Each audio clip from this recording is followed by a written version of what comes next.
civilmedia.mk. Слободно, независно, отворено.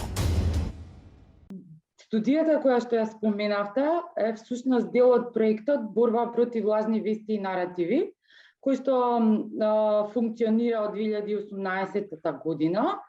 Меѓутоа, лично сум посветена на истражување на ваквите информацијски операции од 2016 година. Пред да преминам на дисторзијата информацијска која што постои, само на кратко како вовед би се осврнала на она што нас ни е примарен интерес, а тоа се дезинформативните наративи. Значи, кога зборуваме за дезинформативните наративи, треба да бидеме свесни и да се обидеме да ја видиме големата слика. Не секоја дезинформација како поединачна информација може да има влијание. Меѓутоа, ако ги погледнеме како хронолошка целина, во одреден временски период, во одреден контекст, за одредена тема, тогаш нештата ни стануваат многу појасни и можеме појасно да видиме уствари која е целта и зашто станува збор. Од оно што до сега го имаме забележано, не само во студијата, туку и од други анализи кои што се објавени на нашиот вебсайт, генерално можам да кажам дека најголем дел од наративите дезинформацијски, кои што се насочени против Западот, против САД, ЕУ или НАТО, во исто време директно или индиректно значат и промоција или глорификација на Русија.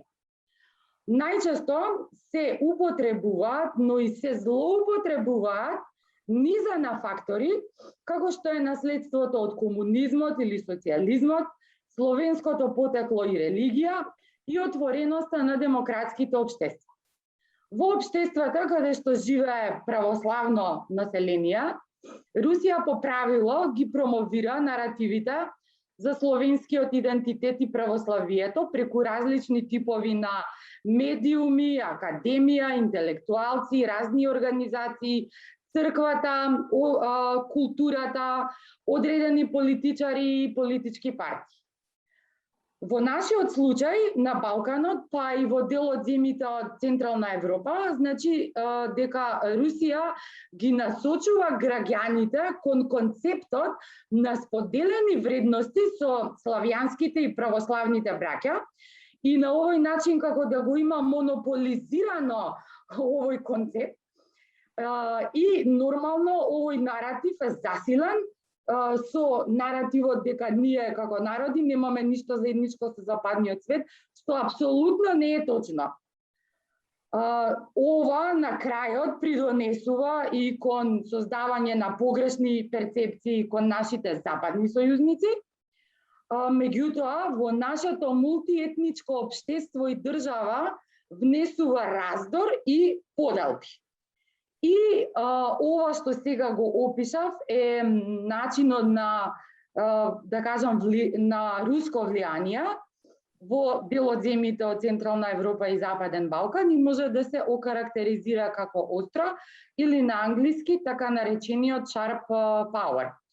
И ова подразбира механизми кои значат дека се перфорира или се разорува информацијскиот систем во таргетираната земја, обидувајќи се да влијае врз перцепциите на граѓаните и преку манипулација и дисторзија на информациите.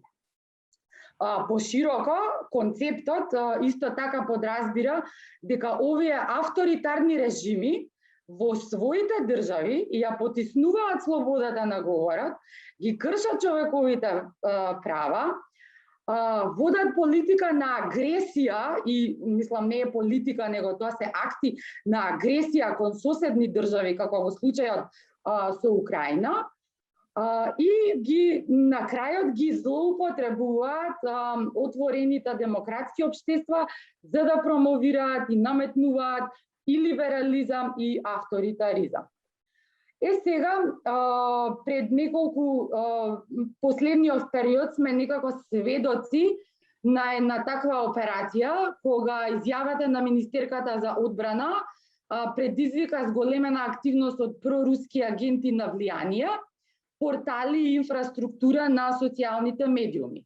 Дополнително, ова беше засилено со реакцијата од руската амбасада, која што беше амплифицирана на социјалните мрежи во големи размери. И тука би сакала да истакнам дека воопшто не сме изненадени од нивната реакција, бидејќи тоа е веќе видена тактика на Москва. Парадоксална е реакцијата на руската амбасада и стварно не разбирам како може да бидат зачудени, бидејќи како суверена и независна држава имаме право и одговорност кон своите граѓани да се грижиме за безбедноста, меѓутоа и да бидеме кредибилен и достоен партнер на НАТО. Така да, исто така, она што се занемарува во таа реакција е тоа дека евроатлантската интеграција е стратешка определба на оваа земја уште од осамостојувањето од Југославија, дополнително што евроатлантските интеграции уживаат висока поддршка од страна на граѓаните на Република Северна Македонија. Значи, во клучни моменти или важни настани, техниката која што ја користи Москва е да го преплави информацијскиот простор, да ја дефокусира јавноста од конструктивна дебата, да го одвлече вниманието од вистината и суштината, во нашиот случај од тоа што ни го кажува украинската страна, и придонесува луѓето да бидат збунети и да не знаат едноставно во што да веруваат. Во целата оваа техника, исто така емоциите на луѓето се нападнати, а тоа многу добро, мислам, и говорниците пред мене го кажаа како тоа дека нели ќе гинат војници во Украина, што нити е на дневен ред, нити е точка, а и амбасадорката на Украина многу убаво го образложи овој дел во нејзиното излагање. Ова не е случај само кај нас. Тука ќе ги споменам веќе добро документираните и елаборирани случаи, например во случајот на труењето на Скрипал на британска територија. Руските медиуми контролирани од Кремљ, како Russia Today и Спутник, продуцирали и дистрибуирале 138 засебни и контрадикторни наративи, објавени во повеќе од 700 статии во рок од 4 недели. Втор таков пример се дезинформациите поврзани со соборување на малезискиот лет МХ-17. Значи, да заклучам, ваквите операцијски информации имаат неколку цели. Прво, да го наметнат светогледот на Русија преку нивните наративи, да ги промовираат руските дезинформации и пропаганда, да ги дискредитираат и домашните, како и западните сојузници, и секако да обесхрабрат поддршка, акција или одговор во прилог на Украина и НАТО во нашиот случај. И тука би упатила апел до сите и медиуми, кредибилни, професионални, меѓутоа и до нашата влада, да продолжат недвосмислено со поддршката за Украина и граѓаните на Украина и активностите во рамките на НАТО. Многу битен елемент од сето ова и зошто ова функционира е тоа што дезинформациите и информацијските операции се водат од заблудите, погрешните перцепции и погрешните верувања кои што постојат кај дел од граѓаните, меѓутоа и во голем дел произлегуваат и од неинформираноста. И тука клучната улога ја играат медиумите, бидејќи едноставно не може да пренесеме што кажал НАТО и што кажала Русија. И тогаш ние сме ја завршиле работата. Значи, тоа е тоа кое што е причина за многу големата дисторзија во нашиот информацијски простор. Она што треба да важи и што е битно во демократските и отворени општества е вистината и фактите. Значи, потребно е на нашите граѓани да им се дадат вистината и да им се дадат фактите, а не да се балансира.